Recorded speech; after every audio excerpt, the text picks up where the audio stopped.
շնորհակալ ենք, որ եկաք տաղավար, մի քանի թեմաներ ենք առանձնացրել, որոնց հետ կապված այսպես բլոկ խոսենք, էլի։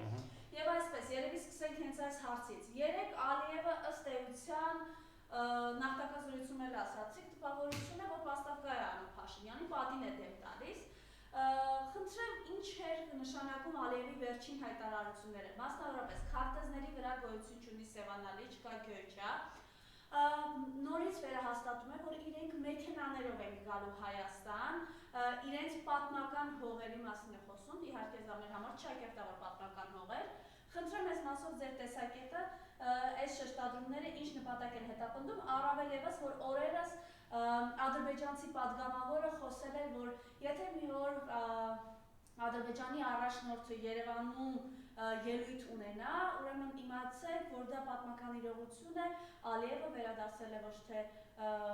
Կովկասը, հա, կարծեմ այսպես, հա, Պյոտր առաջինից վերադարձել է ավելի շուտ Կովկասը, խնդրեմ։ Տեսեք, Ալիևի այս ելույթը դա նորություն չէ, որտեղ Ալիևը միշտ էլ հայտարարել է, որ Հայաստանի Հանրապետություն չի եղել, դա արեստացին պետություն է, որը ստեղծել են ցարական Ռուսաստանի իշխանությունները եւ ինքը մի քանի անգամ պնդել է այդ տեսակետը եւ երեկվա այդ իրենց ակադեմիայի 89-ի նվիրված հոբելյանական նիստում իր այդ ելույթը նա հաստատեց։ Շատերը հարց են տալիս, բայց չէ, որ ինքը որ նման հարցադրում է անում, դա նշանակում է, որ ինքը փաստացի վարկաբեկում է Նիկոլ Փաշինյանի կողմից հրճակված խաղաղության այդ գործընթացը, որը ընթանում է Ադրբեջանի հետ։ Ես ասեմ, որ այս հարցում Ալիևի եւ Թուրքիայի միջեւ կա վեճ։ Ալիևը չի հավատում, որ Նիկոլ Փաշինյանը կարող է վերընտրվել 2026 թվականին։ Ինքը շատ լավ հասկանում է, որ Նիկոլ Փաշինյանը եւ իր խմբակը արդեն ոչ մի կապ չունեն այսօրվա իրականության հետ եւ հայ ժողովրդի մեծ մասը մերժում է իրեն եւ ինքը հայտարարում է, որ ինքը պետք է երկխոսության մեջ մտնի հայ ժողովրդի հետ անկախ նրանից թե ով կլինի Հայաստանի ղեկավար։ Ավելին, եթե շատերը ուշադրությամբ մոնիտորինգ անեն, հետևեն իրենց վերլուծական միտքը, տեղեկատվական եւ վերլուծական հոսքերը, ապա կնկատեն, որ փաստացի Ալիևը պատրաստվում է հաջորդ Հայաստանի իշխանության հետ լուրջ մակարդակի բանակցներ սկսել, թե ինչպիսին պետք է լինի Հայաստանի եւ Ադրբեջանի հարաբերությունների ապագան։ Ինքը հայտարարում է, որ Ադրբեջանը այսօր ուժեղ է, ունի ուժեղ բանակ, Հայաստանը Նիկոլ Փաշինյանի շնորհիվ կազմաքանդել է ամբողջ իր բանակը, կազմաքանդել է հայ-ռուսական հարաբերությունները, շատ լավ է, որ դա արել է եւ հիմա փաստացի ով էլ որ գա Հայաստանում իշխանության, միևնույն է ինքը ճնշման ձևով փորձելու է ստանալ իր ուզածը։ Իր ուզածը Զանգեզուրի միջանցքն է, իր ուզածը Հայաստանից տարածքներ վերցնելն է եւ այսպես շարունակ։ Հասկանալի է, որ սա Նիկոլ Փաշինյանին դուր չի գալիս։ Թուրքիան այլ տեսակետ ունի, Թուրքիան կարծում է, որ պետք է ամեն ինչ անել, որ Նիկոլ Փաշինյանին պահել իշխանությանը, որտեղ սա պատմական շանս է։ Նիկոլ Փաշինյանը թուրքական աշխարհի համար պատմական նվեր է, որը 100 տարի մեկ կարող է լինել այդպիսի նվեր, որտեղ համաշխարհային պատմության մեջ նման տիպի ազգային դավաճաններ այն էլ 7 տարի չեն կարողանում կառավարել իրենց երկրները, եւ Թուրքիան ասում է, որ սա այս պատմական քանի պատոհանը կա, մենք պետք է օգտագործենք, ամեն ինչ անենք, որ Նիկոլ Փաշինյանին աջակցենք, որ ինքը կարողանա վերընտրվի, որպեսզի ամբողջովին Հայաստանը կլանենք եւ Հայաստանի խնդիրը լուծենք, իրենց ժողովրդին էլ ճամփու դնենք, ինչպես որ ճամփու դրեցինք արցախցիներին։ Այս վեճը իրենց մեջ կա։ Ալիևը չի հավատում, որ Նիկոլ Փաշինյանը կարող է վերարտադրվել, ինքը ասում է, որ այնուամենայնիվ ինչքան էլ որ մենք համարում ենք, որ Հայաստանի ժողովուրդը պրիմիտիվ բարձունակ հետամնաց ժողովուրդ է, բայց նույնիսկ այդ հետամնաց ժողովուրդը չի ընտրի իր նման այսպիսի մարդու, ով 7 տարի հանձնել է ամեն ինչ որ հնարավոր էր։ Էրդողանն ասում է, որ իմ ունեցած ինֆորմացիայով մեր հետախուզության տվյալներով եւ մենք այդ քաղաքական դաշտում ում հետ որ աշխատում ենք Հայաստանում, մեզ համոզում են, որ մենք կարող ենք դա անել, այս վեճը կա եւ այս վեճը ինչպես կլուծվի, դա մի կողմ թողնենք, բայց փաստը սա է։ Եվ այդ իմաստով Ալիևը չի խնայելու Նիկոլ Փաշինյանին, ավելին կարող եմ ասեմ, Թուրքիայի արտգործնախարար Ֆիդանը նույնիսկ որոշակի ժամանակ առաջ նույնիսկ հրապարակավ մեսիջ ուղարկեց Ադրբեջանին, որ մինչև ընտրությունները Ադրբեջանը պետք է նվեր տա Նիկոլ Փաշինյանին այդ խաղաղության պայմանների թղթով, որպեսզի թղթուղթը վերցնելով Փաշինյանը գյուղ առ գյուղ գնա մարդկանց համոզի, թե որ ինքը բերում է խաղաղություն։ Իդեպ Թուրքիան ասում է, որ մենք այդ օրինակը ունենք 1915 թվականին, երբ որ մենք կոտորում էինք հայերին, մենք ինչ էինք անում, մենք հայ գյուղացիներին հավաքում էինք, խաբում էինք, ասում էինք այդ խաղաղության հաշտության թուղթ էինք տալիս, նրանք գնում էին քարոզում էին, որ պետք չի դիմադրել բան, հետո մենք հերթով այդ գյուղերը կոտորում էինք եւ մենք քանի որ գիտենք թե հայերի հետ ինչպես պետք է վարվել, մենք շատ լավ ենք հասկանում եւ պետք է այսպես ասած փափուկ բարձ դնելով կոտորել։ Իդեպ նաեւ որ ժամանակին Թուրքիայում կար այդպիսի վարչապետ Թանսու Չիլլեր, կին էր, շատ ուժեղ վարչապետ էր, իրեն նույնիսկ թուրքական Մարգարիտ Թետչեր էին համարում, ինքը միշտ հայտարարում էր, որ պաշտոնապես եմ ասում, ինքը հայտարարում էր, որ հայերը գյաուրներ են, գյաուր դա նշանակում է անհավատներ են, հայերը փողի մեռած մարդիկ են, իրենք փողի դիմաց ամեն ինչ կարող են դավաճանել, եւ դրա համար հայերը պետք է դավաճանությամբ խափելով աշխատել, այլ ոչ թե ուժով, որտեղ ուժը որ հիմա քանի որ ուժը չկա, ու ակնարկում էր, որ աշխարհակահաղական գործոնը կարող է խանգարել, որ հայերի խնդիրը լուծել, ինքը պետք է փողով ուղղակի կաշառել, դավաճաններ գտնել եւ այդ խնդիրը լուծել, որտեղ մենք այդ փորձը ունենք 15 թվականից սկսած։ Եվ այն ինչ որ հիմա կատարվում է Հայաստանում, դրա իրեղեն ապացույցն է հայտարարում են թուրքերը։ Եվ այդ իրեղեն ապացույցը դա մի պատմական շանս է, որ այս մարդուն եւ իր խմբակին պետք է պահել մինչև Հայաստանի կազմալուծման խնդիրը ամբողջովին լուծվի, որտեղ մենք այս մարդու միջոցով լուծեցինք Արցախի խնդիրը, լուծեցինք ամբողջովին Հայաստանի կազմալուծման հարցը, հիմա պետք է վերջնական ակտը անենք եւ դրա համար պետք է, այսպես ասած, մինչև վերջ կարողանանք այս խնդիրը լուծենք։ Սա է այս վեճը։ Այսինքն այստեղ կա որոշակի վեճ տակտիկական տեսակետից, թե ինչպես լուծել Հայաստանի հարցը։ Թուրքիան ասում է, որ պետք է փափուկ բարձ դնենք Փաշինյանի գլխին։ Ալիևը ասում է, ես չեմ հավատում, որ ինքը վերընտրվելու է, որտեղ ես ունեմ իմ ինֆորմացիան, տարբեր տիպի մակարդակի, որ այս մարդը հեռանալու է եւ այս մարդուն հեռացնելու են Հայաստանից եւ ինքը ավելի լավ է մենք հիմա հասարակությանը այսպես առերեսնենք իրականության հետ, ինքն է ասում այդպես, որպեսզի հայ ժողովուրդը հասկանա, թե ում հետ է գործ ունենալու եւ ինքը պատկամած արդեն պատրաստվի, որ ինքը կամած պետք է գնա շատ ֆունդամենտալ զիջումների ինձ, այսինքն իրեն։ Սա է խնդիրը։ Այդուհանդերձ մենք այսօր նաեւ ականատեսը եղանք, որ Նիկոլ Փաշինյանը ստեյության պատասխանելով Ալիևին, բայց դա չգիտեմ ինչքան պատասխան կարելի է որակել, խնդրեմ, 1-2 մեջբերում անեմ, հա։ Ադրբեջանի նախագահի ասածը չի արտահայտում ամբողջ պատկերը, որովհետև Ադրբեջանի նախագահն ասել է, որ ցարական քարտեզներով եթե նայենք քարտեզներով, Սևանալից չկա, կա այլ անուն։ Ես չգիտեմ, սրա մասով ինչ կարող եք ասել, ավելին ասում է ավելի քան 30 տարվա կոնֆլիկտը լուծված է քաղաքական առումով։ Տեսեք, Նիկոլ Փաշինյանը այլ տարբերակ չունի, կամ պետք է արդարացնի Ալիևին։ Ինչպես պետք է արդարացնի, որ Ալիևը ասում էր, որ սա ցարական քարտեզների մասին էր, ժամանակից քարտեզների մասին չի խոսում։ Ես հասկանում եմ Նիկոլ Փաշինյանի վիճակը շատ ողբերգական է։ Այդ մարդը մեծ հանցագործություններ է կատարել հայ ժողովրդի պատմության տեսակետից։ Ինքը շատ լավ հասկանում է, որ ինքը ըստ էության պատասխանատվության առաջ է կանգնելու 26 թվականի ընտրություններից հետո, եւ ինքը փրփուրներից կախվելով փորձում է ամեն ինչ անել, որպեսզի բավարարի Էրդողանի պահանջները, որպեսզի Էրդողանի միջոցով կարողանա վերականգնել, որպեսզի ինքը իր անվտանգության խնդիրը լուծի։ Դա անում է Հայաստանի հաշվին, դա անում է եկեղեցու հաշվին, դա անում է մեր անվտանգության խնդիրների հանձնելու հաշվին։ Սա շատ պարզ խնդիր է եւ մեր ժողովրդի մեծ մասը արդեն հասկացել են։ Այն մի փոքր մասը, որ դեռ չեն գիտակցում, որտեղ նրանք քարոզչական տերորի տակ են մտել եւ այդ քարոզչությունը իրենց կլանել է, բայց կգա ժամանակը իրենք էլ կհասկանան, բայց պետք է մենք այնուամենայնիվ հասկանանք, որ ամեն մի քաղաքացի պետք է պատասխանատու լինի իր ապագայի համար, իր երեխաների համար, իր ընտանիքի համար, որտեղ անկախ ամեն ինչից, եթե մարդը չունենա այդ պատասխանատվությունը, ինքը կունենա Հայաստանը կունենա այն ճակատագիրը, ինչ եղավ 1915 թվականին։ Պարոն Բոզյան, երբ որ Ալիևը խոսում է վերադառնալ իրենց պատմական հողերին, իհարկե, սա ինչ է նշանակում, արդյոք մեզ նախապատրաստում են այդ ադրբեջանցիների գալուն, որի մասին խոսում են, եւ այն իրողությունը, այն անամոթությունը, որ այս պահին, երբ որ Բաքվում ըստ էության արդեն մեղադրական վճիռներ են անցնում մեր ռազմագերիների մասով, մենք անհետ կորածներ ունենք, Փաշինյանը շնորհակալություն է հայտնում հացի համար, Փաշինյանը այսօր հայտարարում է, որ Էրդողանին է հրավիրել Երևան, խնդրեմ։ Տեսեք, Փաշինյանը նման է վիրավոր գազանին, ով անկյուն է գցված եւ ինքը վախից ինքը փաստացի քանի որ իր իշխանությունը պահպանման խնդիր ունի 26 թվականից հետո, ինքը աղերսում է Էրդողանին, որ Էրդողանը փաստացի իրեն օգնի, որ ինքը նորից կարողանա վերարտադրվի։ Ինչպես կարող է Էրդողանը օգնել։ Էրդողանը կարող է օգնել այնպես, որ համոզի Ալիևին, որ Ալիևը մինչև ընտրությունները Փաշինյանին նվիրի այդ խաղաղության թուղթը։ Սա է խնդիրը։ Դա համար ինքը ամեն ինչ անում է, այս եկեղեցու դեմ արշավը, այս ամեն ինչը պայմանավորված է դրանով։ Էրդողանի պահանջներն է փորձում բավարարել, որտեղ ինքը շատ լավ հասկանում է, որ ինքը մտածում է, որ փրփուրներից կախված, որ եթե թուղթը լինի, այդ թղթով ինքը կհամոզի լրացուցիչ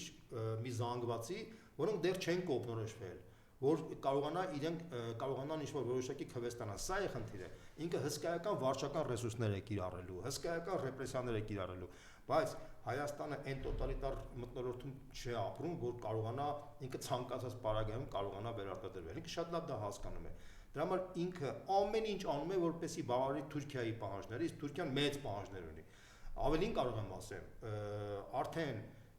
Նիկոլ Փաշինյանը կուլիսային բանակցությունների ժամանակ համաձայնվել է, որ պետք է ադրբեջանցիները վերադառնան Հայաստան։ Ես դա որպես փաստ եմ ասում, ինչու, որովհետև այս տարվա մայիսին Անկարայում այսպես կոչված արևմտյան ադրբեջանցիները կոնֆերանս են անցկացնում, որտեղ քննարկում են, թե ինչպես պետք է իրենք վերադառնան Հայաստան։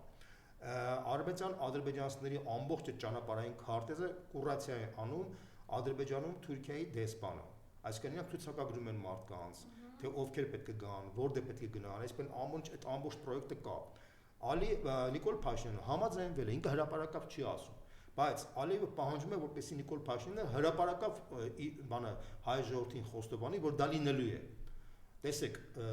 ինչ արեց Նիկոլ Փաշինյանը, շատ խորամանկ քայլ կատարեց։ Ալեն Սիմոնյանի շուրթերով հայտ արեց, ասեց, որ հետևյալ է,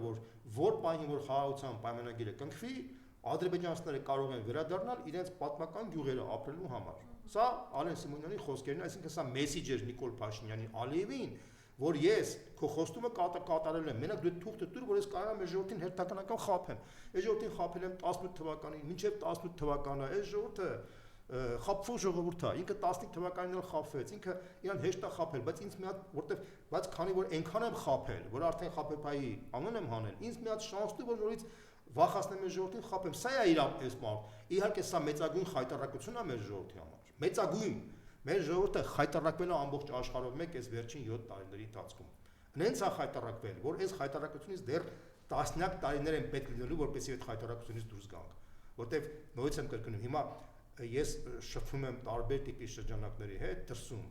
եւ իրանք ասում են այլևս դուք չհամարցակվեք մեզ պահանջներ դնեք ցեղասպանություն ճանաչելու համար։ Այլևս չհամարցակվեք, մենք ձեզ կարողանանք հարգենք, որպես պետություն ժողովուրդ։ Ես մի բան ասեմ, եթե ժողովուրդը 7 տարի չի կարողանում փայել այս մարդուն, նշանակում է իրանք արդեն նույնացնում են ժողովրդին։ Իհարկե սրա մեջ մեղավորը մեր քաղաքական վերնախավը, բայց դա առանձին թեմա է, ես չեմ ուզում այս փային խոսալ։ Քանի որ ասացիք Փաշինյանը խորամանկ հայերի դիմեց Ալեն Սիմոնյանի շուրթերով, այսպես ասենք, իր մեսիջը փոխանցել Ալիևին, օրինակ երեք նույն Ալեն Սիմոնյանը անդրադառնալով Ալիևին հայտարարությանը, որ իրենք մեքենաներով են գալու, ասաց Ալիևի տեքստի մեջ ազատագրելու բան չեմ տեսել։ Ընդհակառակը ասում եմ, մենք պետք է մեքենաներով վերադառնանք։ Խոսքը տանկերի մասին չէ։ Համարում եմ, որ դա չի բխում այն տրամաբանությունից, որը գոյություն ունի, բայց միևնույն ժամանակ դա նախատեսված է իր ներքին լսարանի համար։ Տեսեք, իմ կարծիքով Ալեն Սիմոնյանը մտածում է, որ ինքը գործ ունի ոչխարների հետ, բայց մեր ժողովուրդը ոչխար չի։ Գիտեք, մարդը, քանի որ մարդիկ ցինիկ են եւ արդեն դառել են ավարտված սրիկաներ, մարդկանց թվում է, թե իրենք արդեն այնքան են խաբել այս ժողովրդին եւ մարսել են։ Իրենց թվում է, որ այս հավերժորեն կարան շարունակեն խաբել։ Այն որ իրենք խաբել են եւ մարսել են, դա ակնհայտ փաստ է, 7 տարի խաբել են։ Հիմա բայց տեսեք մի բան ասեմ ձեզ։ Բոլոր սրիկաները, բոլոր բռնատերերը իրենց խաբեության մեջ անցնում են բոլոր սահմանները եւ իրանք թվում է, թե իրանք անպատժելի են հավերժորեն։ Ես նույնիսկ եմ կրկնում, սրա գլխավոր մեղավորը այսօրվա քաղաքական կոչվող վերնախավն է, որի գնահատականը լինելու է 26 թվականից հետո, դա այլ թեմա է, որտեվ այս վերնախավի 90%-ը այլևս պետք է իրանք չունենա ընդհանրապես վերնախավ կոչվելու, որտեվ իրանք փաստացի չեն կատարել են պատմական առաքելությունը, որպեսզի մաքրեին այս կեղտին մեր ժողովրդից եւ չխայտարակվեր մեր ժողովուրդը, բայց քանի որ չեն կարողացել, իրանք հեռանալու են ասպարեզից, բայց դա նույնիսկ 26 թվականից հետո այլ թեմա է։ Բայց այն, որ ներողություն, Ալեն Սիմոնյանը մեր ժողովրդին փորձում է դնել ոչխարի տեղ, գառի տեղ, մտածելով, որ այս ոչխարներին կարող է երկրորդ անգամ էլի խաբել, ասել, որ Ալիևը մեքենաներով է գալու ժողովուրդ, տանկերով չի գալու, մի վախեցեք, մեքենաներով որ դա լավ կլինի, սա փաստ է, բայց վիրավորական է, որ այս մարդը արդեն այնքան է լկտիացել, որ նման բան է արտահայտում հրապարակավ։ Սա է հարցը։ Հիմա ամեն դեպքում գալով էս իրողությանը, սա նաև Ալիևի այլևս բաց։ Կներեք, ես մի հատ բան էլ ավելացնեմ, ընդհանրապես, ուրեմն խոսքը չի վերաբերվում ադրբեջանցիների դեմ ատելության դեմ։ Ես ինքս անձամբ ոչ մի ազգի հանդեպ ատելություն չունեմ։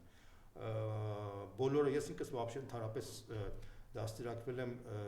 այն մթնոլորտում եւ միջավայրում, որտեղ բոլոր ազգերը հավասար են, չկա առավել հավասար, ավելի, չգիտեմ, խելոք կամ ոչ խելոք ժողովուրդներ։ Ես միշտ մերժել եմ, որ միշտ նշում էին, որ մենք, չգիտեմ, ավելի առավելություն ունենք այս մեր հարևան հետ կամ մեր հարևան հետ բան։ Ավելին ժամանակին մենք ադրբեջանցիների հետ ապրել ենք եւ ված չենք ապրել, հարցը դրա մասին չի։ Խնդիրը կայանում է նրա մեջ, հա, տեսեք, խնդիրը կայանում է նրա մեջ, որ իհարկե Հայաստանում տարբեր ազգեր կարող են ապրել եւ պիտի ապրեն, բայց մենք պետք է այնպեսի միջավայր ապահովենք, անվտանգային այնպեսի մակարդակ ունենանք, որպեսզի կարողանանք թույլ չտանք, որպեսզի մեր ազգային փոքրամասնային դրսի երկրները օգտագործեն որպես գործիք։ Հիմա հաշվի առնելով այդ հանգամանքը, այնուամենայնիվ ադրբեջանցիները կարող են օգտագործվել Ադրբեջանի եւ Թուրքիայի կողմից որպես այդպիսի գործիք եւ այդ իմաստով ադրբեջանցիների վերադարձը Հայաստան մոտակա երկար տարիների ընթացքում ես բացառում եմ, որտեղ դա ազգային անվտանգության սպառնալիք է իրանից ներկայացնում։ Ես օրինակը բերեմ, ես նույնիսկ դուք մի մտեք այն ձևակերպման մեջ, որ Փաշինյանը հավերժորեն մնալու է։ 26 թվականից հետո Փաշինյանը չի մնալու։ Եթե դուք համակերպեք ձեր մեջ, ուրիշներին համակերպեք, որ ինքը մնալու է, կմնա։ Այսինքն մեր լրագրողներից էլ է դա կախված, քաղաքական գործիչներից, քաղաքագետներից, լրագրողներից, եթե բոլորը իրենց մեջ համոզված ունեն, որտեղ մեր ժողովուրդը համոզված է, մեր ժողովրդի մեջ համոզվածություն, բայց քանի որ մեր ժողովրդից կախվածությունը շատ քիչ է, ցավոք սրտի եմ ասում, քաղաքական վերնախավի, իրական վերնախավի բացակայությունը բերել է այն բանին, որ քաղաքագետները զբաղված են լրիվ վերացական ձևակերպներով, լրագրողները անջատված են հասարակությունից, քաղաքական գործիչներից, դրա համար մարդկանց մոտ առաջացել է այդ հորոտեսական մտածողությունը։ Ես այնուամենայնիվ բերեմ այդ օրինակը, Կիպրոսի օրինակն եմ ուզում բերեմ։ Կիպրոսում մինչև թուրքական ներխուժումը թուրքալեզու ժողովուրդը մոտարապես 10% էր Կիպրոսի։ Այսինքն Կիպրոսի մոտարապես 90%-ը հույներն էին, մետնու հույներ եւ այլ ազգիներ, նաեւ հայեր, եւ մոտ 10%-ն էր թուրքերը։ Եվ երբ որ այդ հայտնի իրադարձությունները կատարվեցին 60-ական թվականների վերջում եւ 74 թվականին, անցյալ դարի 74 թվականին, երբ որ թուրքական բանակը ներխուժեց Կիպրոս, իբր պաշտպանելով այդ 10%-ին, հա, թուրքերի, փաստացին կգրավեց 40%-ը Կիպրոսի։ Այսօր Կիպրոսի 40%-ը գտնվում է Թուրքիայի օկուպացիոն ռեժիմի տակ։ Սա այս ուղղակի փաստ եմ ասում։ Այսինքն եթե նույնիսկ մեկ գյուղ ադրբեջանական վերադառնա Հայաստան,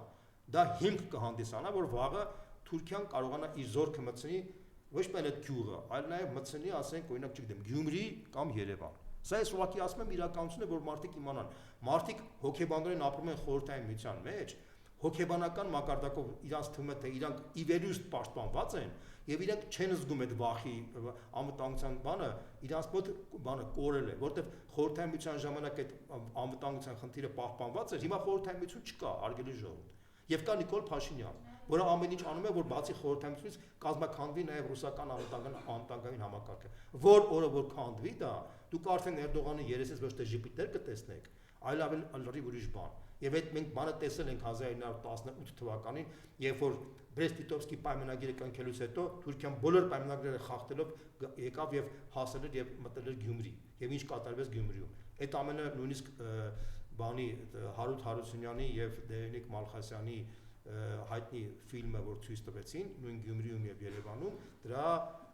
դրսևորումից այսինքն վառ ապացույցներից մեկն էր, բայց սա պատմական փաստ է։ Ես նույնիսկ եմ պատկերում, եթե Հայաստանը կորցնի իր անվտանգային համակարգը, այսինքն այն ինչ որ անում է Նիկոլ Փաշինյանը, քայլ առ քայլ, ապա վերջն արդյունքում մենք ճանապարհը բացել ենք, դռները բացել ենք թուրքական բանակի համար։ Դա փաստ եմ ասում, հարգելի ժողովուրդ։ Եվ բայց մեր ժողովրդի մեծ մասը դա հասկացել է։ Մնում է մեր ժողովրդի մեծ մասի այդ հասկացությունը քաղաքական կապիտալիզացվի գալիք ընտրություններում։ Սա է խնդիրը։ Պարոն Բոզյան, հիմա եթե այսպես հակեր, սա Ալիևի ուղիղ պատասխանն է Նիկոլ Փաշինյանի մուրացող խաղաղությանը եւ մանիպուլյացիաներին, որով այն խաղաղության, որով կերակրում է ժողովուրդը։ Ուրեմն տեսեք, Ալիևը ոչ թե պատասխան է տալիս Նիկոլ Փաշինյանին, Ալիևը առաջարկում է, որ հայ ժողովուրդը առերեսվի իրականության հետ։ Ալիևը ասում է, հարգելի հայ ժողովուրդ, ես հիմա ձեզ իրականությունն եմ ասում, անկախ նրանից, թե ով է լինելու գալիք ապագա իշխանությունը, սա է հարցը, այո։ Այս իրականությանը զուգահեռ մենք տեսնում ենք, որ եկեղեցու դեմ արշավը չի դադարում, տեսանք վերջին, այսպես ասած, ինչպես Մարիաթովն է բնորոշել, բռնազավթված Հովանավանքում Սուրբ Պատարագի անվան ներքո իրականացվող սրբապիղ ծառայողակարգ։ Խնդրեմ այս մասով ինչած հաջորդ կիրակի գալիք կիրակի արդեն Փաշինյանը մեկ այլ եկեղեցի է վերցրել, իր թիրախի տակ ինչ է տեղի ունենում, նաև մենք տեսանք, որ քանի որ անդրադառնալու ենք վաղաշաբաթի ընտրություններին, Հանրապետություն կուսակցության ներկայացուցիչի թեկնածուի դանոսների հիման վրա կալանավորվեցին Վեհափարի եղբայրը եւ խորհրդին։ Խնդրեմ։ Տեսեք, եկեղեցու դեմ Նիկոլ Փաշինյանի պայքարը այս ամբողջ այս պատկերի փոքրիկ մասն է։ Այսինքն մենք նշեցինք, որ փաստացի Նիկոլ Փաշինյանի գլխավոր նպատակը վերարտադրվել է 26 թվականին, ինքը կախված է Էրդողանից, որպեսզի Էրդողանը համոզի Ալիևին, որ Ալիևը իրեն թուղթը նվիրի։ Հիմա Էրդողանն էլ ասում է, քանի որ դու ինձանից կախված ես, որպեսզի թուղթը ես ճնշեմ վերցնեմ, դու պետք է կազմաքանդես հայ առաքելական եկեղեցին։ Ինչ է դա նշանակում։ Էրդողանը մինչև այս տարվա, մինչև իրենց հունիսի հանդիպումը Նիկոլ Փաշինյանին պարզ ներկայացրել էր, որ հայ առաքելական եկեղեցին իր կառուցվածքով ինքը էքստերիտորիալ բնույթ ունի, այսինքն ինքը ոչ թե Հայաստանի եկեղեցի է, այլ ամբողջ աշխարհի հայության եկեղեցի է։ Ինքը ունի թեմեր ոչ միայն Հայաստանում, այլ ունի թեմեր նաև Հայաստանից դուրս։ Եվ ըստ էության կաթողիկոսին ընտրում են ոչ միայն Հայաստանի հայերը, այլ նաև Սփյուռքի հայերը։ Եվ Էրդողանը բացատրել է Փաշինյանին, որ այն կաթողիկոսը, որին ընտրում են նաև Սփյուռքից, օբյեկտիվորեն ինքը պետք է կատարի նաև Սփյուռքի պատվերը, իսկ Սփյուռքը քանի որ հակաթուրքական է տրամադրված իր պատմությունով, ապա օբյեկտիվորեն կաթողիկոսը եւ առաքելական եկեղեցին ինքը հակաթուրքական բնույթ է ստանում, որպեսզի դու կարողանաս Փաշինյանին է բացատրել Էրդողանը, որպեսզի դու կարողանաս եկեղեցին տարանջատես հակաթուրքական այդ բանից, եկեղեցին պետք է ունենա էքստերիտորիալ բնույթ, ինչպես օրինակ ասենք Վրաստանի եկեղեցին, ինչպես Ռուսաստանի եկեղեցին, ինչպես այլ ուղղափառ եկեղեցիները։ Դրա համար ինքը ասում է դու պետք է ոչ միայն կաթողիկոսին փոխես, որը հասկանալի է, դու պետք է կառուցվածքը փոխես, այսինքն դու պետք է քո դրսի թեմերը հանձնես ուրիշ եկեղեցին եւ դառնաս միայն հայաստանյան կառույց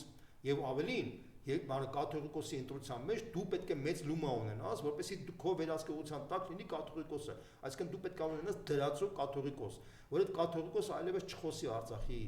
վերադարձի մասին, չխոսի ցեղասպանության մասին, չխոսի Հայաստանի ողբերգությունների մասին, չխոսի Հայաստանի խնդիրների մասին, ինքը պետք է դառնա քո դրածուն, այսինքն ինքը պահանջում է փոխել Հայաստանի եկեղեցու կառուցվածքը, հայ առաքելական եկեղեցու կառուցվածքը, փոխել այսօրվա վերնախավին, հոգևորական վերնախավին, մեծ մասին, եւ ամեն ինչ անել, որ այդ կառուցվածքի փոփոխության արդյունքում Հայաստանը ապագա եկեղեցին թեմեր չունենա։ Հիմա Փաշինյանը դրա մասին իր Էրդողանի այս խոսակցության մասին հրապարակավ չի արտահայտվում։ Քանի որ գիտի, որ տենց արտահայտվի խայտարակ կլինի։ Ինքը փորձում է ամեն ինչ անել, որ սա վեճ է իր եւ կաթողիկոսի միջեւ։ Բայց սա իր եւ կաթողիկոսի մեջ վեճ չէ, սա նույնիսկ իր եւ եկեղեցու վեճ չէ։ 2018-ին, որ ինքը եկավ իշխանության, եկեղեցում կար դժգոհություն, հայր կորյունը այն ժամանակ որոշում կայացրեց, մի հատ շարժում սկսեց բանը նոր Հայաստան, նոր հայրապետ անունով, բայց այդ ժամանակ Փաշինյանը չաջակցեց, որտեղ մեծ հաշվով Փաշինյանը հետաքրքիր չէր ներեկեղեցական խնդիրները։ Իրեն հետաքրքիր իրեն դա հետաքրքիր է Էրդողանին, քանի որ Էրդողանն է հետաքրքիր, ինքը հիմա Էրդողանի շահերն է սպասարկում, որպեսզի դրա դիմաց ստանա Էրդողանի կողմից այն թուղթը, որը պետք է նվիրի Ալիևը։ Այսինքն սա փաստացի ոչ թե պայքարա եկեղեցու կաթողիկոսի եւ Նիկոլ Փաշինյանի միջև, այլ սա խնդիր է, որը դրել է Էրդողանը կազմակերպել հայ առաքելական եկեղեցին։ Այդ կազմակերպման ձևը կայանում է հետեւյալը, պետք է թիրախավորել բացառապես կաթողիկոսին եւ մի շարք սրբազաններին, որոնք ակտիվ դիմադրում են այդ process-ին։ Դա Բագրատ Սրբազանն է, դա Միքայել Սրբազանն է, Շիրակի եւ այլն։ Եվ սա է խնդիրը, այսինքն ստեղ չկա կաթողիկ եւ այն մարդիկ, ովքեր որ այս վեճը դիտարկում են կաթողիկոս Նիկոլ Փաշինյան, այդ մարդիկ կամ անգրագետ են, կամ անմեղսունակ են, կամ սրիկաներ են։ Երրորդ տարբերակ չկա։ Ես նույնպես եմ կրում, սա վեճ չի կաթողիկոսի եւ Նիկոլ Փաշինյանի միջեւ։ Սա վեճ է Հայաստանի առաքելական եկեղեցին լինել չլինելու վեճը։ Եվ այն մարդիկ, ովքեր որ մասնակցում են պարակման մեջ, ես նույնպես եմ կրկնում, դրանք մեծ մեղք են վերցրել իրենց վրա, եւ 2026 թվականին գալու է այն ժամը, որ այդ մարդիկ պետք է պատասխան տան, թե ինչ նպատակով են այդ ամեն ինչը արել։ Կապ չունի այդ մարդիկ շարքային քաղաքացի են, թե բարձր պաշտոնյա։ Սա է հարցը։ Պարոն Ղոզարյան, վեհապարի պատասխանը ըստ էության վերջին Սուրբ Պատարագի ժամանակ նաև այսօր իր կառավարության 26-րդ տարին է լրանում, ըստ էության նաև գիտենք, որ խանգարումքի մեջ հայտնվեցին մանավանդ երբ որ վեհապարը բոլոր ակներով բարձրաձայնում է մեր ռազմագերիների մասին, Արցախի մասին, բռնաճնշումների մասին, եւս մեկ անգամ վեհապարը Մարիաթորից աղոթք կարդաց այս մարդկանց համար։ Սա նորից հստակ պատասխանն է վեհապարի եւ արդյոք այն մարդիկ, որ ասում են, գիտեք, եկեղեցի պետք է ավելի կոշտ գործի, եկեղեցին ինչ ունի կոշտ գործել, չէ՞ որ եկեղեցու վեհապարի եւ եկեղեցու, այսպես ասենք, զորքը դա հայ ժողովուրդն է, հայ մարդն է։ Տեսեք, եկեղեցին պետք է դուք Գրիգոր Լուսավորչի օրինակը բերել եք, պետք է խնդրեմ եւս մեկ անգամ։ Տեսեք, վեհապարի պատասխանը շատ ճիշտ է, այսինքն մեծ հաշվով եկեղեցին պետք է չխառնվի քաղաքական գործընթացների մեջ, բայց ինքը պետք է տեսակետներ հայտնի։ Տեսակետ հայտնելը դա չխառնվելն չի նշանակում խառնվել։ Նիկոլ Փաշինյանն կարող է տեսակետ ունենալ, բայց երբ որ ինքը սկսում է գործողության մեջ մտնել, դա խախտում է սահմանադրությունը, ինքը դառնում է հակասահմանադրական։ Հիմա ինքը Նիկոլ Փաշինյանը մազից է կախված արդեն բացահայտ հակասահմանադրական process-ների մեջ մտնելու, որից հետո արդեն impeachment-ի պահանջը լինելու է ուղղակիորեն օրհասական, որովհետև այսօր մեր սահմանադրությամբ աշխարհիկ իշխանությունը տարանջատված է եկեղեցուց, եկեղեցին չի խառնվել քաղաքական գործընթացների մեջ, եթե դուք հիշում եք Բագրատ Սրբազանը, երբ որ շարժում սկսեց, ինքը իր կարգավիճակը սառեցվեց եկեղեցու կողմից եւ ճիշտ որոշում էր դա, որովհետեւ եկեղեցին տարանջատված է աշխարհիկ իշխանությունից, եկեղեցին կարող է ունենալ տեսակետներ։ Կաթողիկոսը կարող է չսիրել Փաշինյանին, կարող է քննադատել։ Փաշինյանը նույնպես կարող է չսիրել կաթողիկոսին, կարող է քննադատել։ Դրանք նորմալ երևույթներ են, բայց process-ի մեջ մտնել, փորձել գործողությունների մեջ մտնել, դա կնշանակի խախտել սահմանադրությունը, իսկ սահմանադրության խախտողը դառնում է հանցագործ, եւ այդ հանցագործի առաջ կանգնում է impeachment-ի խնդիրը։ Հիմա մենք կանգնած ենք 5 րոպե առաջ իսկապես իրական impeachment-ի գործընթաց սկսելու։ Սա է հարցը։ Այսինքն վեհապարի այս կեցվածքը, Մարիաթորի այս կեցվածքը բարեգույն իմաստով Փաշինյանի մասից է կախել։ Այո, հիմա սա փաստ է, բայց ինձ մի քիչ մտահոգում է այն, որ դրսի հայ առաքելական եկեղեցու էջմիածնին պատկանող թեմերից շատ լուրջ արձագանքներ չկան։ Այսինքն կան արձագանքներ։ Տեսեք, կան օրինակ Երուսաղեմի պատրիարքը արձագանքեց եւ Ռումինիայի պատրիարքը եւ էլի շատ պատրիարքներ արձագանքեցին եւ իրենց գնահատականները տվեցին, որը շատ արդարացի է։ Ես նաեւ սպասում եմ Կիլիկիո Արամ առաջինի արձագանքը։ Ես դեռ չեմ տեսել այդ արձագանքը եւ ունեմ կասկածներ։ Այդ կասկածների մասին ես չեմ ուզում հրապարակայնացնեմ, բայց կա կուլիսային խոսակցություն, որ ես դա խոսակցություն եմ ասում, չեմ պնդում 100%-ով, որ Էրդողանը առաջարկել է Նիկոլ Փաշինյանին, որ էջմիածնի այն թեմերը, որ գտնվում են Հայաստանից դուրս, հանձնել Կիլիկիոյի կաթողիկոսին։ Այսինքն փաստացի հանձնել Կիլիկիոյի կաթողիկոսին, որպեսզի էջմիածնը դառնա մաքուր հայաստանյան կառույց։ Այսպիսի խոսակցություն ես լսել եմ։ Սա միգուցե գերատեսչական մակարդակով կամ անձնական մակարդակով շահավետ է Կիլիկիոյի կաթողիկոսին, բայց սա կլինի մեծագույն դավաճանություն, եթե հանգարց պարզ լինի, որ Կիլիկիոյի կաթողիկոսը անուղղակի խրախուսում է այս ծրագրերին։ Դրա համար շատ կարևոր է, որ այս արձագանքը լինի, որովհետև ես նույնպես եմ կրկնում, սա Թուրքիայի ծրագրված քայլն է եւ Թուրքիայի ծրագրված քայլի խրախուսելը դա համարվելու է պետական ազգային դավաճանություն, պատմական դավաճանություն, որը երբևիցե չի արդարացվելու որևէ ժամանակի դա անվերջ հավերժ ժամանակներով դատապարտվելու է։ Այսինքն առաջինը հիմա հստակ Ես չեմ ուզում գնահատական տամ, ես նորից եմ կրում, սա կուլիսային խոսակցության թեմա է։ Այո, բայց սա այդ կուլիսային խոսակցությունը քննարկվել է Թուրքիայում։ Ես չեմ կարող պնդել ինչքանով է ճիշտ, ինչքանով է սուտ։ Չեմ էլ ասի թե այդ կուլիսային խոսակցության աղբյուրները որոնք է։ Ես պարզապես նշում եմ, որ այդպիսի խոսակցություններ կան։ Եվ ինչ պետք է հիմա հստակ է։ Ես նույնպես եմ կրում, տեսեք օրինակը բերեմ, Երուսաղեմի պատրիարքը իր հստակ գնահատականը տվել է։ Ես ուզում եմ, որ այդպիսի հստակ գնահատական փառք ու պատիվ Երուսաղեմի պատրիարքին։ Այսպիսի գնահատականով պետք է հանդես գան նաև բոլոր թեմերի առաջնորդները, լինի դա Հայաստանում, թե Հայաստանից դուրս։ Սա է այն ազգանվեր եւ արժանապատիվ կեցվածքը, որ պետք է ունենան հայ հոգեվորականները։ Պարոն Բոզոյան, ձեզ համար հասկանալի է կամ ինչ եք կարծում, այս այլևս կարգառույց եղած Ստեփան Ասատրյան, հիմա կա մի հատ Թադե, որը դեռ չի կարգառույց եղել, կարծեմ այս Թադենի եկեղեցու ինքը հոգևոր հովիվն է։ Իրենք ինչ, այսպես ասենք, դրդապատճառ ունեն, որ գնում են այս ամենին։ Տեսեք, եկեղեցու մեջ միշտ էլ կան դժգոհություններ, որը հասկանալի է։ Եկեղեցին դա սրբերի հավաքույթ չէ։ Եկեղեցին մի կառույց է, որտեղ աշխարհի բոլոր եկեղեցիներում այդ խնդիրները կան։ Բազմաթիվ խնդիրներ կան, տենց չի որ կաթողիկոս, բայց չգիտեմ սուրբ մարդ կամ չգիտեմ հոգևորականներն են սուրբ մարդ կամ եկեղեցին է սուրբ, ոչ, իհարկե Վատիկանն էլ սուրբ չէ, ուղղափառ եկեղեցին էլ սուրբ չէ, բոլոր եկեղեցիներում եւ իմ ընկերները բազմաթիվ ժամանակ քննադատել են եւ շատ խիստ են քննադատել եկեղեցու միջի եղած շատ բարքեր, որը ինձ էլ անընդունել են այդ բարքերը բազմաթիվ իմաստներով, իսկապես ռեֆորմայի բարեփոխման մեծ պահանջ ունի մեր եկեղեցին, բայց մի բան է, որ մարդիկ դժգոհում են եւ դա հասկանալի է այդ դժգոհությունը եւ տրամաբանական է, որ դժգոհությունը մնա եւ եկեղեցու մեջ այդ դիսկուրսը պահպանվի, մեկ այլ բան է, որ որոշ դժգոհներ օգտվելով այս իրավիճակից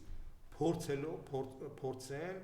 Էրդողանի խաղը խաղալով իրենց դիրքային առավելություն ստանան եւ կարողանան ի վերջո Էրդողանի ծրագրերը կյանքի կոչեն։ Սա Էրդողանի ծրագրերն է, սա Նիկոլ Փաշինյանի ծրագրերը չէ։ Նիկոլ Փաշինյանը դա գործիք է Էրդողանի ձեռքերում։ Այն մարդիկ, ովքեր որ համաձայնվում են այդ process-ի մեջ մտնել, դրանք ես այդ մարդկանց համարում եմ եկեղեցական թափոններ, որոնք պատմական թափոններ են դառնալու 26 թվականից հետո, եւ այդ մարդիկ չգիտեմ թե ինչպես են կարողանալու շփվել իրենց շրջապատում։ Սա է խնդիրը։ Վաղաշաբաթում սպասվող ընտրությունների հետ կապված ես կուզեմ ձեր խոսքը լսենք, ինչպես է Մայր Հայաստանը, քանի որ նաև այնտեղ ունի տեխնացուն։ Իմիջիայլոց բան Բոզոյան, վերջերս մեծ բանավեճի ժամանակ տեսանք ինչպես լկտիաբար եղել են պահում քպական տեխնացուն, ինչ ուղղակի ճամոթել է, հա, փեշի տակ էր խոսում ինչ-որ տերմինոլոգիայով։ Նախ իրեն ինչ պատասխանն եք տալու եւ վաղաշաբաթում ինչպես են, ինչ հարցերով են ձեզ մոտենում քաղաքացիները, ինչ են առաջարկում, ինչ եք առաջարկում։ Վաղաշաբաթում տեսեք, նախ sense ձևակերպեմ, որ շատ իմ համար զարմանալի մակարդակով Խոյ համայնքը, որ միացավ Էջմիածին քաղաքի հետ եւ մեծ հաշվով այդ միացման արդյունքում տրամաբանական էր, որ ընդհանուր ընտրողների քանակը պետք է լիներ մոտավորապես 65000, որովհետև առանձին վերցած որ մենք հաշվում էինք թե ինչքան քվեարկողներ կար Վաղարշապատում, Էջմիածին քաղաքում եւ Խոյ համայնքում 17 գյուղերում, ապա իրար հետ միասին կազմում էր 65000, բայց այդ միացման արդյունքում իշխանությունները ներկայացրել են իբր 70000, չգիտեմ 200 մարդ ընտրող, այսինքն 5000 ավել ընտրող են ներկայացել, որպեսզի պարզ լինի թե ինչ է նշանակում այդ 5000-ը, ապա ես հիշեցնեմ, որ 21 թվականի ընտրությունների ժամանակ, 21 թվականի ընտրությունների Խոյ համայնքում եւ Էջմիածինում իշխանությունները հավաքել էին մոտավորապես 5000 Խոյում, մոտավորապես 5000-ից ավել, մոտավորապես այդ թիվներ Էջմիածին քաղաքում, այսինքն փաստացի համախառն իրենց ձայների քանակը կազմում էր մոտավորապես 10,000 ձայն։ Հիմա 5,000 ձայն ավել իրենք ներկայացնել ընտրությունների ժամանակ։ Ես չեմ ուզում պնդեմ, որ ինչ են իրենց ներկայացնում այդ 5,000, այդ բացատրությունը դեռ չկա այս իշխանության կողմից։ Ինչ որ ձևակերպում են, որ Արցախից փախստականներ են գնացել, բան, չեմ հավատում, որ 5,000 արցախցի ապրում են միայն այդ համայնքում։ Դրա հաշվարկն էլ լուրջ մակարդակի ոչ մեկ չի ներկայացրել,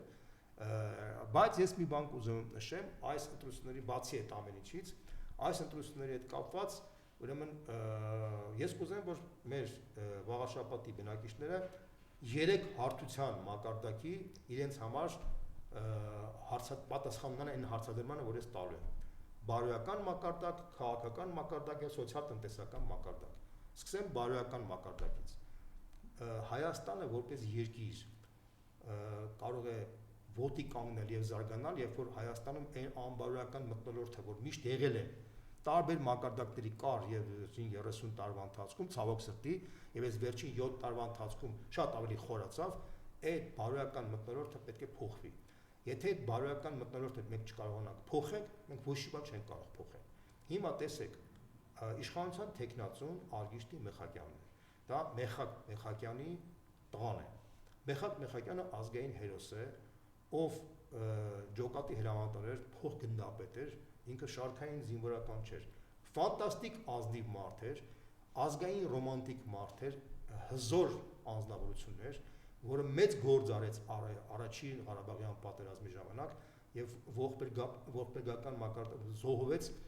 1994 թվականի մայիսի 4-ին, այսինքն մի քանի օր առաջ զինադադարից առաջ։ Սա մեծ ողբերգություն էր այդ մարդու համար, բայց Մեխակ Մեխակյանը ուներ երազանք, բոլորը գիտեն դրա մասին։ Ինքը ասում էր, որ իմ որդին պետք է մեռնի Վանում, իսկ իմ թորնիկը պետք է մեռնի մեծ հայքի տարածքում։ Այսինքն ինքը ուներ մեծ երազանք, մեծ հայքի։ Եվ ինքը այդ երազանքը փորձում էր, այսպես ասած, կյանքի կոչել Արցախի ազատագրական պայքարում։ Հիմա պատկերացրեք, եւ զարմանալի չէր, որ ինքը իր տղաներին մեկի անունը Մենուա էր դրել, մյուսի անունը Արգիշտի։ Եվ իր ողբերգություն այդ անձնավորության, այդ մարդու, այդ հերոսի, իր տղան Զավակը Արգիշտին ծառայում է մի մարդու, ով հայտարարել է 4-րդ հանրապետության մասին, որտեղ պետք է մոռանանք մեր ամբողջ պատմությունը, Վանի մասին խոսք անգամ չկա իհարկե, բայց պետք է մոռանանք ոչ միայն Արցախը, այլ նաև պետք է պատրաստվենք, որ ադրբեջանցիները վերադառնան մեր տարածքները, այդ թվում նաև Վաղարշապատ են վերադառնալու իրենք, որտեղ Փաշազադեն հայտարարել է, ինքը նույնիսկ հայտարարել է, որ նույն Էջմիածնում հոգևոր խորհուրդ է ստեղծել, Կազիատ, որը պետք է սպասարկի վերադարձված ադրբեջանցիների շահերը։ Սա ես ուղղակի ասում եմ մեր Վաղարշապատի բնակիչներին եւ այն մարդկանց, ովքեր որ պատրաստվում են ընտրել նոյեմբերի 16-ի ընտրություններում։ Արգիշտի Մեխակյանը ուրացել է իր հոր պատգամը, ուրացել է իր հոր գաղափարները, ուրացել է իր օր երազանքը եւ ծառայում է մի մարդու, որը ոչնչացրել է Մեխակ Մեխակյանի գաղափարը։ Եվ սա փաստացի մեծագույն ողբերգություն է եւ Մեխակ Մեխակյանի համար, եւ Արգիշտի Մեխակյանի համար, բայց Արգիշտի Մեխակյանը ինքն է որոշում կայացրել ծառայել այս մարդուն։ Ինքը որոշում է կայացրել է հավանաբար իր անձնական կարիքների համար, իր փողի, իր որ ինքը լավ ապրի իր ընտանիքը, չէ՞ որ Նիկոլ Փաշինյանն ասում է մեր կյանքի նպատակը պետք է լավ ապրելն էլ միայն անկախ բարոյական մոտեցումներից։ Հիմա հարց. կարելի է արդյոք հավատալ եւ ընտրել մի մարդու, ով ուրացել է իր հորը։ Մարդ, որ ուրացել է իր հորը,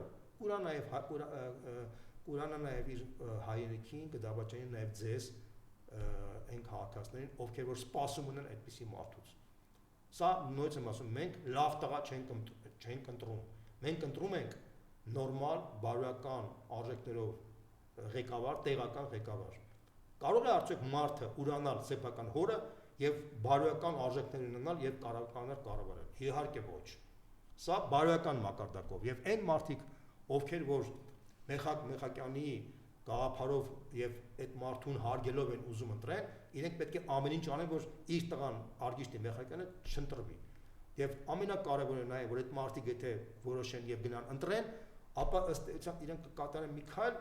որը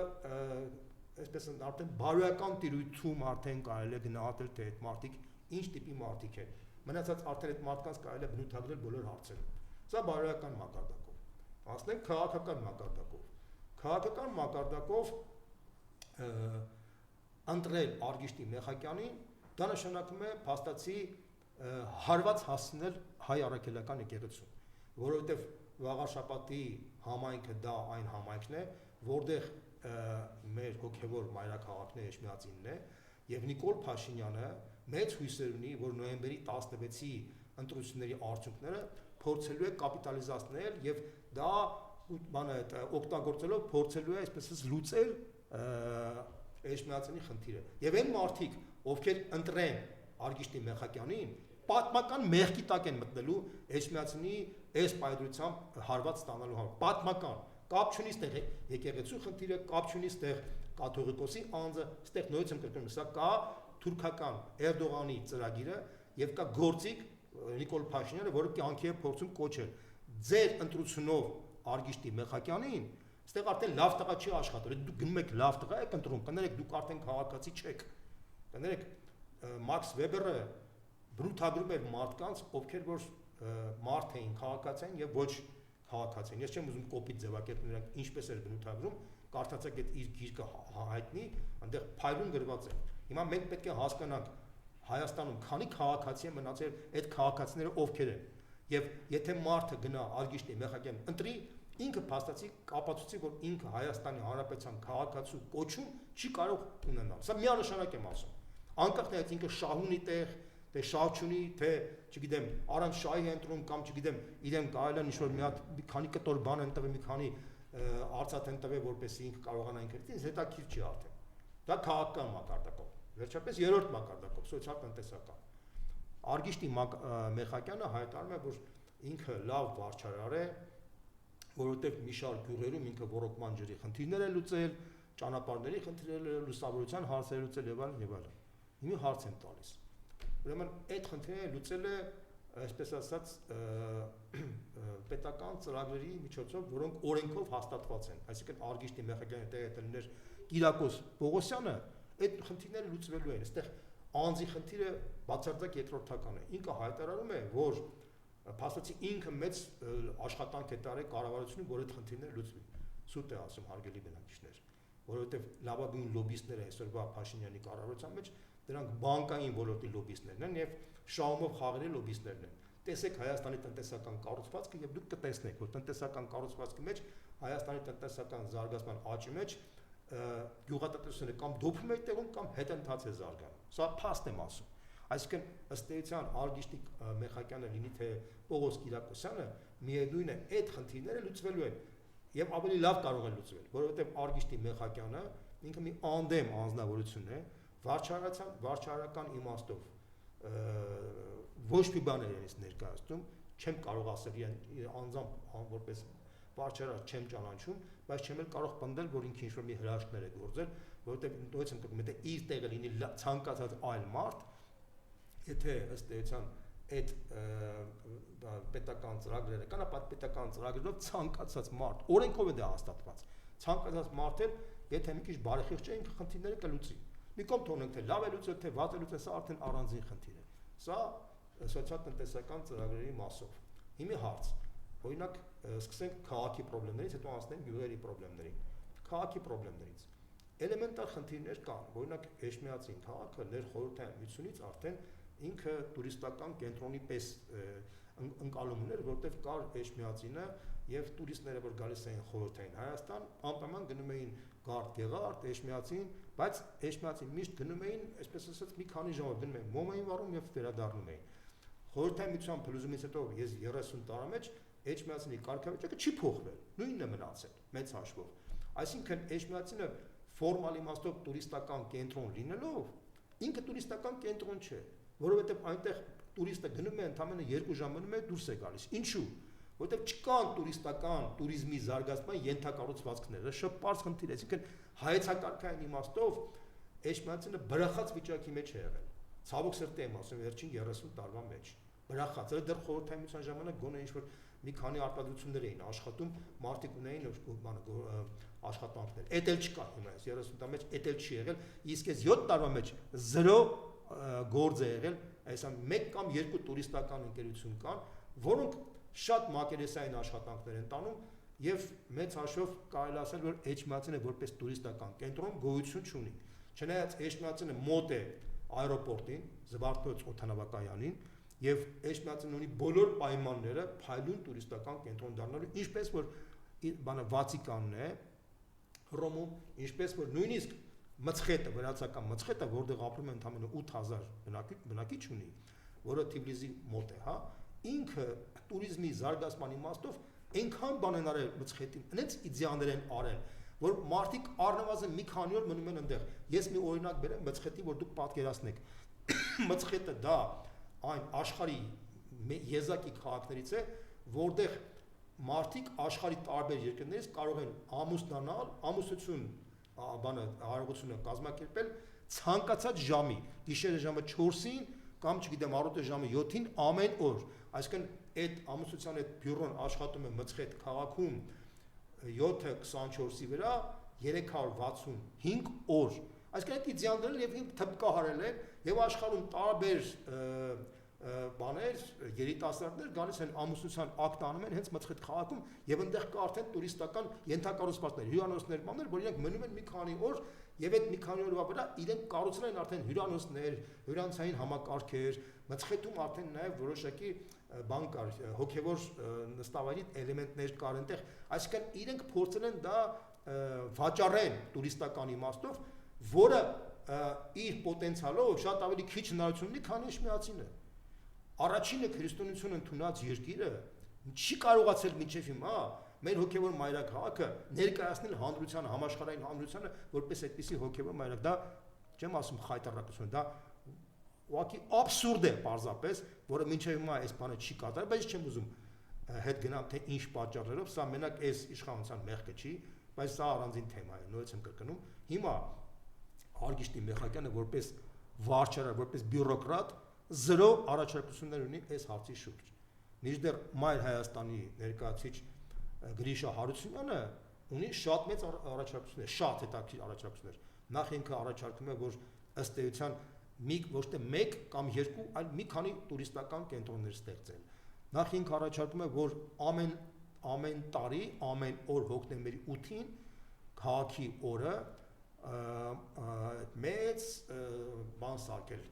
այսպես ասած մեծ միջոցառում սարքել համահայկական բնույթի, որտեղ հենց այդ օրը փաստացի Մեսրոպ Մարտուցը տարերը ներկայացրեց եւ դա շատ մեծ նշանակություն ունի եւ դա կարելի է համահայկական մի տոն սարքել եւ այդ համահայկական տոնին հրավիրել նաեւ աշխարհի տարբեր քրիստոնյաների, տարբեր մարդկանց, ովքեր որ կուզենան առաջինը քրիստոնեություն ընդունած պետության մեջ գան եւ մասնակցեն։ Իսկ այդ փառատոնը փաստացի, եթե ամեն օր մենք կարողանանք այդպիսի օր սարքենք, ինքը տրամպլին դեր կարող է հանդիսանալ տուրիզմի զարգացման համար, տուրիզմի զարգացման հետաքրքիր ծրագրեր կարող են առաջ բերել։ Սա առաջինը։ Հաջորդը մաշված վիճակի մեջ են բոլոր գրեթե մշակութային եւ հոգեվոր կառույցները, նու բացառությամբ Էջմիածինի եւ պետական բալանսի տակ բոլոր բաները ոչ մի աշխատանք չի կատարվում, նույնիսկ կոսմետիկ աշխատանք չի կատարվում։ Տեսեք հարևան Վրաստանում ինչ հսկայական, դա կոպեկներ արժեն։ Հաջորդը էլեմենտար բան ասեմ, Էջմիածինում զուգարաններ չկա։ Տուրիզմի զարգացման կենտրոնում ո՞նց կարա զուգարաններ չլինի։ Դա նոնսենս է։ Մի հարց եմ տալիս 7 տարվա ընթացքում ԹՊ-ի կառավարման ընթացքում Արգիշտի Մեխակյանը ռեսուրս չգիտե որ գոնե զուգարաններ սարքի որպեսզի տուրիզմը զարգանա, չեմ հավատում։ Չկա այդպիսի բան։ Այսը չասեմ, որ էլեմենտար ցուցափեղկեր է, որ դրվում են, ասենք, մշակութային կենտրոն բաների, շենքերի բաների առաջ, որ մարդկանց բացատրվի, որպեսզի տուրիստը գա հասկանա անգլերեն, ռուսերեն, հայերեն գրածները բան, այնքան ողորմելի մակարդակի է սարքած, որ գեղի կլուբից չի տարբերվում։ Այստեղ կոպեկներ ընդհանրապես, նույնիսկ կոպեկներ, որ ծախսես, այդ խնդիրները կլուծես։ Էլեմենտար, ես չեմ ուզում դրա մասին խոսեմ, ուրիշ շատ բան։ Հասկանում եք, հաջորդը կարող եմ ասել։ Ուրեմն մանկապարտեզների եւ դպրոցների մասին ասեմ, ուրեմն նախ եւ առաջ Արգիշտի Մեխակյանը թմկարում է, որ ինքը նոր դպրոցներ է կառուցում եւ մանկապարտեզներ եւ դրա համար է ինքը ջերմոցներից գումարներ հավաքում է, ջերմոցների գումարը պետք է որպեսզի այդ բանի ջերմոցների գումարները հավաքելով ավականին կարողանա ունենալ ռեսուրս, որպեսզի բյուջեն կարողանա բանալ։ Հարց եմ տալիս, եթե դու ջերմոցներից գումարները հավաքում ես, բդու քո ֆունկցիան որն է, այսինքն դե քո բյուջեն պետք է դու գյուղացների հաշվին հավաքես։ Ու դու գյուղացներին հաշվին փողը հավաքում ես, ու թմկարում ես, որ դու գյուղացների համար դպրոցն ու մանկապարտեզ ես կառուցում։ Իսկ մի րոպե կներեք, այն հարցի մի մասով ուզում ես փեսուն լավություն անես, հələ մի հատ էլ ուզում ես վենա մտնես ցույց տաս, որ դու փաստացի լուրջ առաքելություն ունես, ծրագիր ունես, ընդ որում վճարովի մանկապարտեզներ ես բանանում, հələ մի հատ էլ փող ես բռնում դրա մեջ, հա։ Ես ուրեմն հարց եմ տալիս, դա ծրագիր է, պետք է ծաղելի է, ոչ թե ծրագիր է։ Օրինակ Գրիշա Հարությունյանը, Մայր Հայաստանի ղեկավար, ինքը կառավարել է մի համայնք, որը ստացել է այդ ստանձնել է կառավարելը, որը ունեցել է բյուջե ընդամենը մի քանի 1000 դրամ, 10000 դրամ, կառավարման ընթացքում հանձնել է մի քանի միլիոն դրամով բյուջե, մի քանի միլիոն, ընդ որում ինքը գյուղացների հաշվին դա չի արել։ Հիմա դուք կարող եք հարցնել, ասենք, բայց ինչ երաշիկ կա, որ ասենք ձեր տեխնացուն ավելի լավը չի լինի։ Ցանկացած տեխնացուի մասին, տեխնացուն, երբ որ խոսի, բանը ճարեր ասի, կարա խափի, բայց դուք հարգելի քաղաքացիներ, եթե դուք ուզենաք ընտրություն կատարեք, դուք պետք է հասկանաք, թե այս մարդը, որ ուզում եք ընտրեք, ինքը նախկինում որ կառավարել է, ինչպես է կառավարել, գնացեք հարցրեք այդ համայնքի բնակիչներին։ Գրիշա Հարությունյանը ինչպես որ կառավարել է այն իր համայնքը, գնացեք այդ բնակիչների տեսակետը հարցրեք։ Այդ բնակիչները ձեզ կասեն, թե ինքը ոնց է կառավարել։ Եվ պետք է մենք ունենանք խաղի կանոն։ Այն մարդը, որ լավ կառավարել է իր փոքր համայնքը, կարող է կառավարել նաև մեծ համայնքը։ Իսկ այն մարդը, որ փոքր համայնքում վատ է կառավարել, չի կարող մեծ համայնք լավ կառավարի։ Սա խաղի կանոն պետք է լինի, ամբողջ աշխարհում տենց է։ Այն նահանգապետը Միացյալ Նահանգներում որ լավ է կառավարում, կարա դառնա նախագահ։ Այն նահանգապետը որ վատ է կառավարում, իրան չեն ընտրի նախագահ։ Այդպես պետք է լինի ամբողջ նաև Հայաստանում։ Հայաստանում լավ կառավարիչը իր փորձով ինքը կարող ապացուցի, որ կարող դառնա լավ ղեկավար տեղի տեղական մակարդակով, միգուցե վաղը նաև ավելի բարձր մակարդակով։ Իսկ այն մարդը, որ շարքային բյուրոկրատ է, բարոյական խնդիրների հələ մի կողմ թողնենք, ոչ մի ինիցիատիվա չունի, զրո պատկերացումներ ունի։ Պատկերացնում եք, ջերմոցներից ինքը փաստում է լրացուցիչ գումարներ է ուզում վերցնի։ Այն հիմնավորումով, որ ինքը պետք է նոր մանկապարտեզներ բրուսել, բարոյական ինչպիսի փարիսեություն։ Ինի հարց եմ տալիս։ Աշխարհի բոլոր երկրների գյուղատնտեսությունները ստանում են հսկայական դոտացիաներ, հսկայական, ֆանտաստիկ։ Հայաստանը եզակի երկիրն է,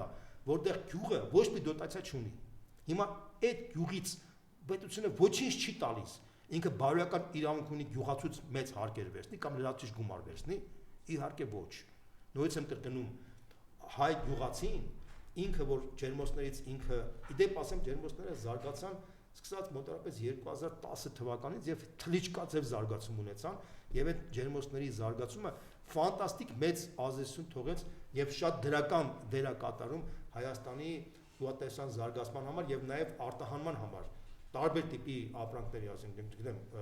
պայմանային անվտանգության խնդիր է լուծում, ծաղիկներ են վաճառում արտերկիր եւ այլն եւ այլն։ Եվ այդ մարդկանց լրացուցիչ գումարներ դնել իրենց ջերմոցների վրա, դա փարիսեություն է եւ սրիկայություն է, որտեղ նույնպես եմ կրկնում, եթե պետությունը դոտացիաների ամբողջ համակարգ ունենար, ես կհասկանայի տրամաբանական կլներ, բայց գյուղացին ոչինչ չի ստանում պետությունից։ Եթե գյուղացին ոչինչ չի ստանում պետությունից, ուրեմն պետք է գյուղացին պետք է արտոնություն ունենա, ինչի հայ-թեքի